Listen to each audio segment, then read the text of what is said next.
Gaslighting is a form of psychological manipulation that is deeply insidious, as it seeks to disrupt the very foundation of someone's perception of reality. So, how can a person identify if they are being gaslit?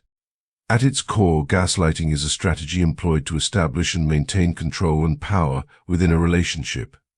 The manipulator works relentlessly to destabilize the other person by questioning their reality, perceptions, memories, and even knowledge. This tactic isn't just about denying facts or past events, it is about undermining the very essence of the other person's sense of self. Imagine this: you recall a specific conversation or event, but the person involved denies it ever took place. "I never said," that they assert with a calmness that makes you doubt your own recollection. And then, they take it further, shifting the blame onto you. What's wrong with you? Are you imagining things? Do you have some sort of mental problem? Maybe you're just making things up. At that point, the conversation no longer revolves around what was actually said. It becomes a vicious attack on your mental state. This form of manipulation isn't just about telling a simple lie. It's much more destructive. Lying might look like saying, "I wasn't there when you were," and leaving it at that. But a gaslighter goes to extreme lengths, not only denying reality but also planting seeds of doubt about your very sanity. They might say, "I wasn't there, and honestly I feel like I'm in a relationship with the CIA. You're paranoid, weird, needy, and frankly I'm done with this." This is far from an innocent lie. It's a deliberate attempt to gaslight, to create confusion, and to control your emotional responses by attacking your self-worth. In these moments, the line between gaslighting and simple dishonesty can become blurred, but they are worlds apart. While lying is rooted in a false statement about an event, gaslighting goes deeper, twisting your emotions, questioning your mental state, and ultimately leading you to doubt your own understanding of reality. The intent behind gaslighting is clear: to manipulate, to control, and to make the victim question their own truth. The emotional toll this takes can be immense, leaving a person feeling lost, confused, and isolated. Thus, recognizing gaslighting requires an awareness of its unique and damaging nature. It's not merely about facts or events being denied, it's about the intentional erasure of your truth, your emotions, and your sense of self. It's a slow and subtle process, but once recognized, it becomes clear that gaslighting is a weapon of psychological abuse that can leave deep scars. Gaslighting is an insidious and repetitive emotional tactic employed by individuals to manipulate others into adopting their warped perception of reality. Unlike simple disagreements or differences of opinion, gaslighting involves forcing someone to take responsibility for something they never did, twisting the truth to the point where the victim starts to doubt their own memory, judgment, or sanity. While this form of manipulation is closely associated with narcissistic behavior, it is important to note that not all gaslighters are narcissists. In some cases, individuals may simply crave power and control, exhibiting narcissistic tendencies, but not fitting the full profile of a narcissist. Nevertheless, narcissists frequently rely on gaslighting as a tool to maintain their dominance. In these toxic dynamics, the gaslighter often manipulates the situation so that they appear as the victim, casting the other person as the villain. Those caught in narcissistic relationships often find themselves questioning their own worth, feeling guilty, or even blaming themselves for situations they never instigated. This manipulation can wear down a person's self-esteem over time, making them feel as though they are the source of the problem, even when they are not. The emotional turmoil created by gaslighting can be incredibly damaging, leaving the victim feeling isolated and powerless. So, how can one break free from the grip of a narcissist? The most effective strategy is remarkably simple but often hard to practice: disengage. When the narcissist starts their tirade, do not engage. Resist the urge to argue, explain, or justify yourself. I have a mantra I use when dealing with narcissists: don't go deep. This means don't defend yourself, don't engage in the conversation, don't explain your actions, and most importantly, don't internalize their words. When a narcissist says something outrageous or accusatory, resist the temptation to engage. It's crucial to remember that these relationships often lack substance, and engaging only fuels the narcissist's need for control. Think of these situations like a podcast. You can't change the channel, but you can mentally zone out. By refusing to get caught up in the drama, you regain control over your own emotional state and prevent the narcissist from using you as a tool in their manipulative game. By practicing disengagement, you deprive the narcissist of the power they seek, allowing you to regain your sense of self and protect your emotional well-being. There are moments when I find myself in the presence of a narcissist and their manipulative behavior begins to escalate. In those moments, I've learned the power of tuning out, sometimes by doing something as simple as taking a mindful sweep of the room or counting backward from 5. These small acts of grounding help me regain my composure, offering a brief moment of escape from the storm of their words. But the truth is, the best way to disarm them is to stop giving them your attention altogether. Think of it this way: if you want to put out a fire, the most effective method is to cut off the supply of oxygen. In the same way, when you stop feeding the narcissist's need for validation and control, you diminish their power. One of the hardest things about being in a narcissistic relationship is recognizing the need for radical acceptance. It's a concept that may seem foreign or even unfair at first, especially when you've been hurt. Yet this acceptance is critical for your own survival. Radical acceptance isn't about condoning the toxic behavior. It's about acknowledging that this is the reality you've been dealing with and finding a way to make peace with it. Part of this process involves developing a certain level of compassion, even for the narcissist themselves. I know it sounds paradoxical, but understanding that their outward arrogance may be masking deep insecurities can sometimes bring a sense of relief. Realizing that they, too, are struggling in their own way can help you detach emotionally and begin to heal. However, cultivating compassion for someone who has treated you badly doesn't happen overnight. It's not something you can force. Before you can even begin to feel empathy toward them, you need to embark on your own journey of healing. Healing isn't linear, and it doesn't happen in a day, but it's necessary before you can reach a place where you can let go of resentment and approach the situation from a more balanced perspective. It's essential to prioritize your own well-being before you attempt to feel compassion for the narcissist. Those who have endured narcissistic abuse often find it easier to extend compassion to the narcissist than they do to themselves. This tendency is born from the prolonged emotional manipulation they've experienced. Many feel a deep sense of empathy, even when the relationship is over. Thoughts like they must have had a difficult childhood, or they've gone through things I can't imagine, arise, and while those thoughts might evoke sympathy, they do not excuse the narcissist's behavior. This kind of compassion is not the same as staying in the relationship, nor does it require you to continue enduring the emotional toll. It's about recognizing their pain from a distance while ensuring that you have protected your own peace and well-being. To truly break free from the cycle, it's crucial to detach not just physically but emotionally. Understanding that their past doesn't have to define your present is part of reclaiming your own life. And when you do, you'll realize that true peace comes from within, not from fixing or saving anyone else. Leaving a narcissistic relationship is never easy, but it's crucial to remember that you can still have compassion for someone and choose to walk away. Compassion doesn't mean accepting abuse or staying in a toxic situation for the sake of someone else's feelings.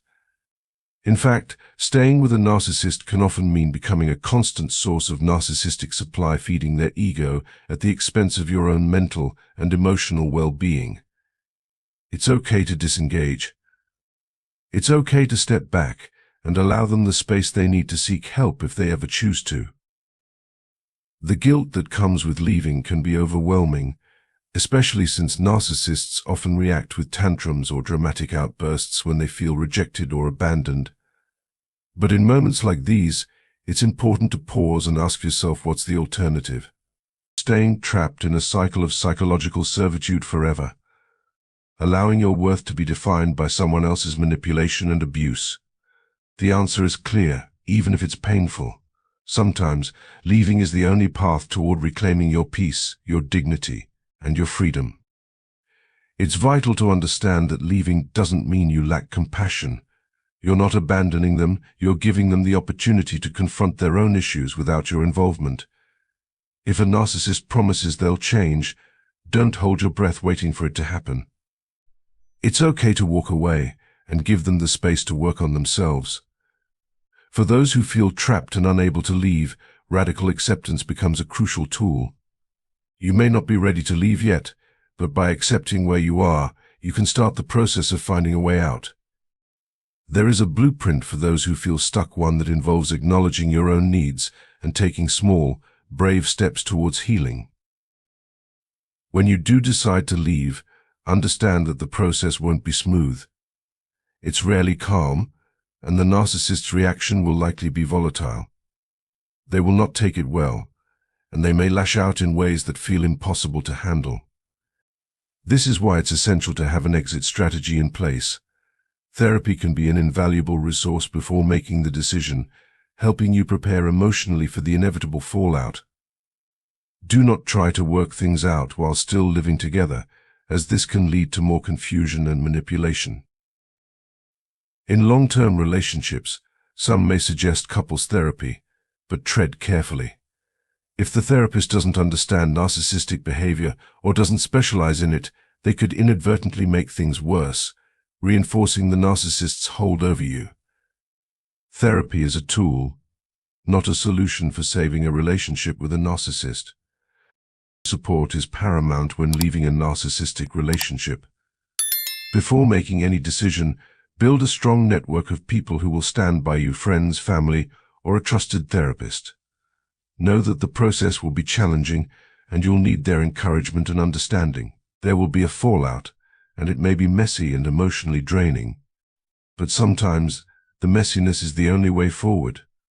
If you're thinking about leaving a narcissist, be prepared for their backlash, but also trust that you deserve peace and the freedom to heal. It may not be easy, but it's worth it. Rebuilding your self-esteem after leaving a narcissistic relationship can feel like a daunting task, but it is entirely possible with the right approach. The first step on this journey is to take a break time to reconnect with yourself. If you've been in a narcissistic relationship for an extended period, say a year or more, it's important to give yourself a full year to heal before jumping into another relationship.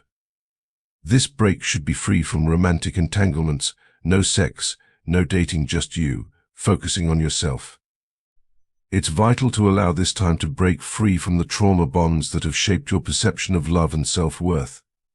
This is a healing period where you rediscover who you truly are, apart from the toxic influences that may have clouded your judgment in the past. As you embrace this healing period, you will begin to reconnect with your feelings and desires. This newfound awareness will help you make decisions based on what you want, rather than what someone else expects or demands of you. Start with small things like figuring out your favorite pizza topping, or what hobbies truly bring you joy.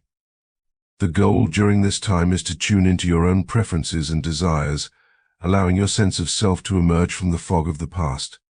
After a year of this self-focus, you'll find that you are more grounded and in tune with your feelings, which will help you make clearer choices about the relationships you allow into your life. When you're ready to date again, take it slow.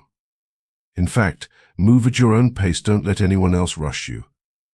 Narcissists often rush into relationships, creating a sense of urgency so that you don't have the space to process your emotions or see things clearly. By taking things slowly, you give yourself the opportunity to evaluate how you feel and what you truly want from a partner. If someone tries to pressure you into moving faster than you're comfortable with, that's a major red flag. Trust yourself to set the pace, and don't let anyone manipulate that. As you begin dating again, be mindful of the early stages. This is when you can spot certain behaviors that may indicate narcissistic tendencies. Pay close attention to how someone treats others, especially those they don't need to impress. Narcissists often make condescending or dismissive comments about people they perceive as beneath them, whether it's the waiter at a restaurant or a stranger on the street. If you hear something that feels off to you, Don't ignore it, trust your gut instincts. The early signs of narcissism often show up in subtle ways, and recognizing them early can save you from heartache down the road. Be wary of someone who is overly eager to spend every moment with you, especially early in the relationship. Narcissists are notorious for love bombing, showering you with excessive attention and affection at the start of the relationship to create an illusion of closeness. While it might feel flattering at first, it's important to remember that this behavior is not healthy. You need space to maintain your individuality, to continue growing as your own person. If someone cannot respect your need for space, that's another sign that they might not be the right partner for you. Above all, during these early stages of dating, trust yourself. Pay close attention to patterns of behavior.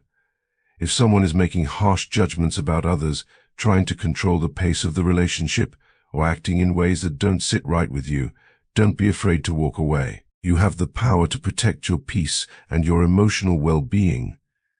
If something feels off, it probably is. Don't ignore the warning signs. Trust your instincts and move on before it's too late. Rebuilding your self-esteem is about knowing your worth and respecting your boundaries.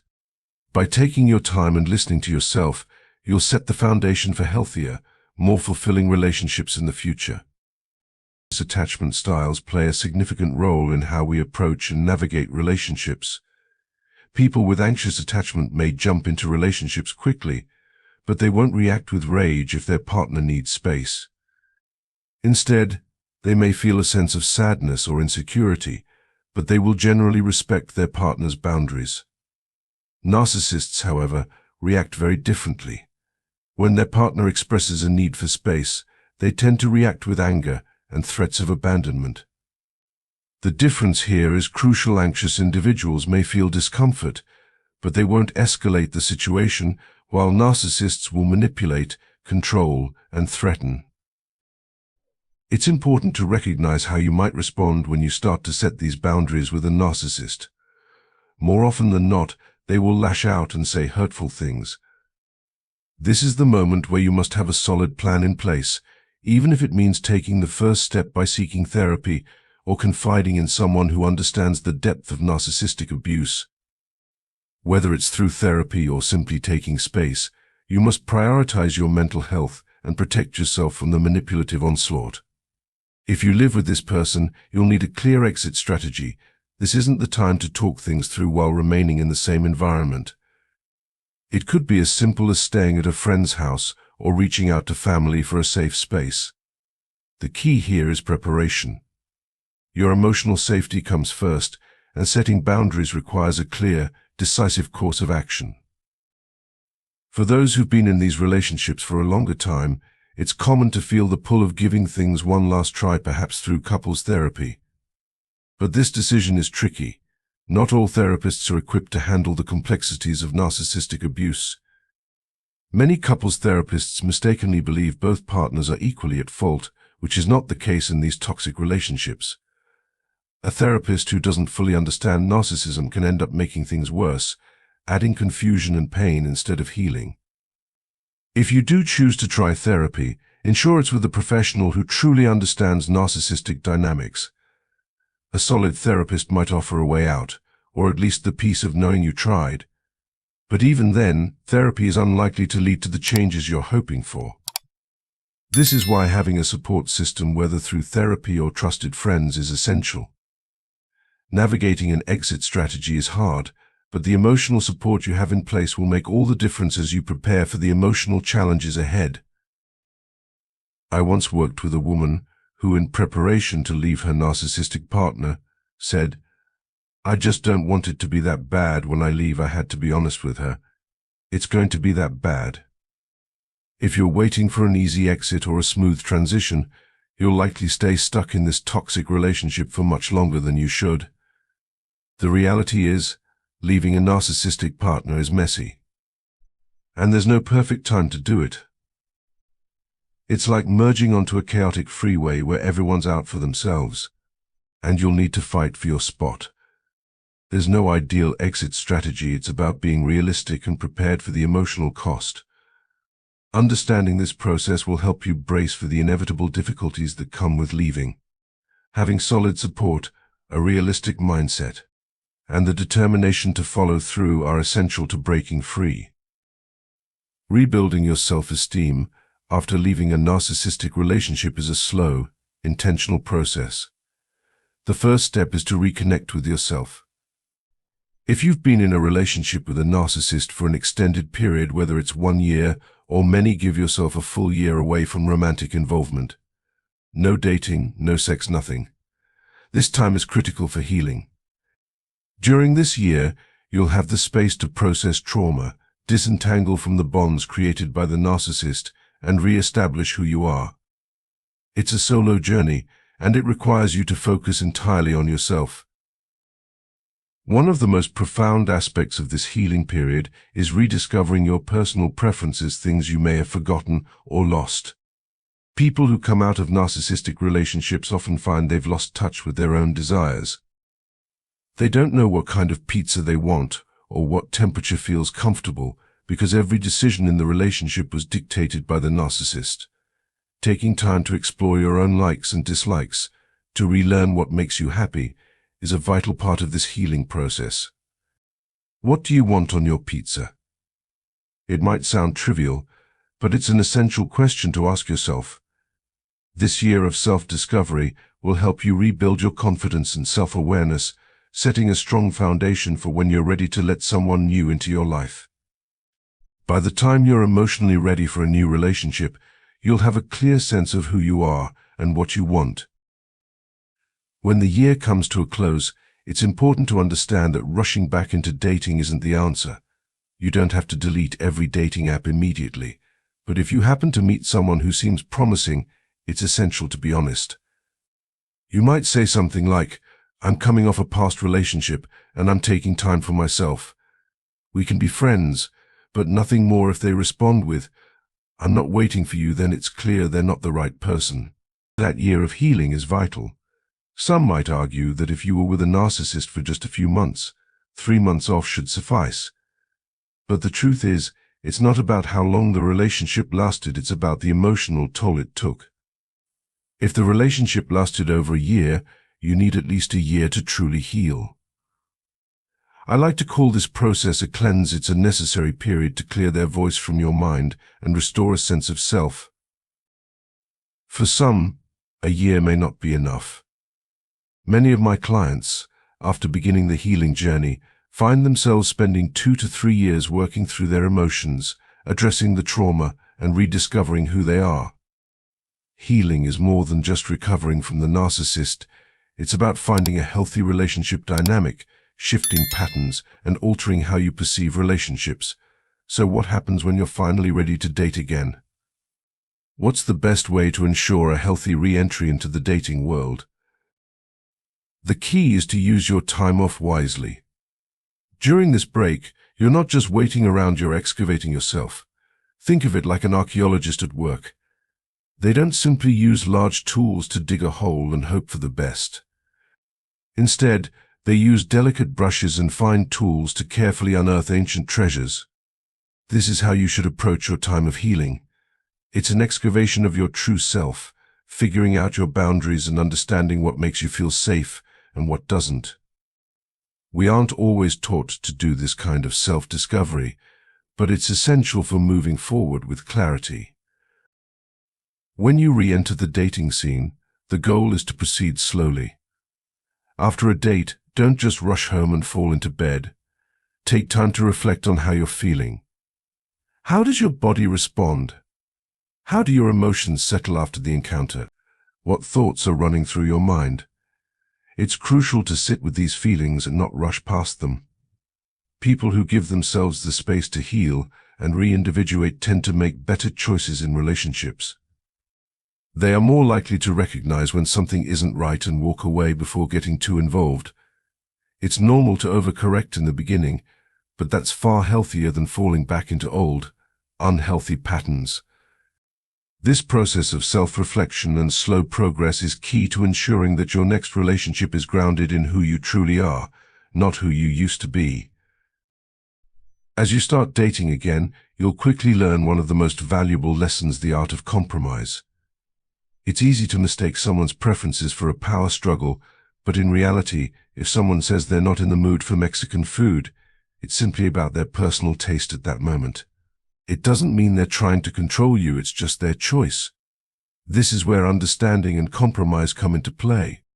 These moments will teach you the importance of balancing your desires with the other person's, and why it's crucial to have trusted sounding boards, whether through therapy or close friends who can help you navigate these situations. Dating, especially after a narcissistic relationship, can bring challenges. One of the most deceptive tactics narcissists use is moving the relationship forward at a lightning-fast pace.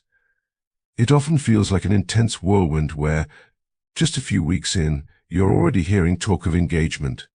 This is a signature narcissistic move. They want to move things quickly, so you don't have the time or space to process what's happening. It can cloud your judgment, pushing you to make decisions that you might later regret.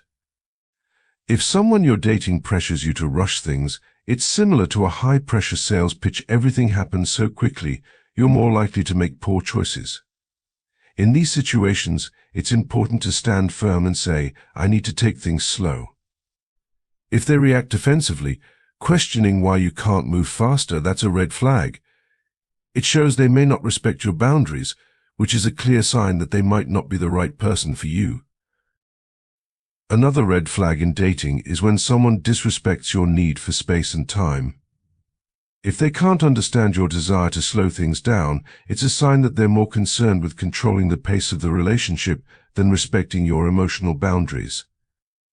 This is when you need to trust your instincts and walk away. It's tempting to ignore early warning signs out of fear of losing someone, but if you spot narcissistic behaviors or boundary violations early on, it's far better to end things than to let the relationship deepen. The earlier you spot these behaviors, the easier it is to escape before they cause more emotional damage. Attachment styles, particularly anxious attachment, can also play a role in how fast relationships move. People with anxious attachment often rush into relationships because they become overly excited about new connections. The key difference between an anxiously attached person and a narcissist is how they respond to feedback. An anxiously attached person might feel vulnerable or sad if you ask to slow things down, but they won't lash out. They might share their feelings openly, showing genuine concern about your boundaries. In contrast, a narcissist will react with anger and control, often using tactics like threatening abandonment to manipulate you. For example, a narcissist might coldly say, "I guess this isn't working for you," as a way to make you feel guilty for not moving at their pace. In narcissistic relationships, you may also notice patterns of comparison and constant criticism. If someone frequently critiques the appearance or behavior of others, especially in public, that's a huge red flag. Narcissists often feel the need to compare you to others, using their judgmental remarks to create a sense of superiority. Similarly, if they try to monopolize your time, it's another sign of control. The love bombing phase, where they want to spend every waking moment with you, can feel overwhelming and intense, but it's important to recognize it for what it is: an attempt to isolate you. They might tell you how much they adore your company and want to be with you constantly, but in reality it's about stripping away your individuality. You need personal space to maintain a sense of self, and if someone refuses to respect that, it's a clear sign of an unhealthy dynamic. In the early stages of dating, it's crucial to keep your eyes open for these warning signs. Don't romanticize the idea of being with someone 24/7, especially if it feels too intense or suffocating. Healthy relationships thrive on mutual respect, personal space, and understanding. A partner who respects your boundaries, your need for space, and your individuality is far more valuable than someone who pressures you into rapid emotional commitment or uses manipulative tactics to keep you close. Trust yourself and your instincts. They will guide you toward healthier, more fulfilling relationships.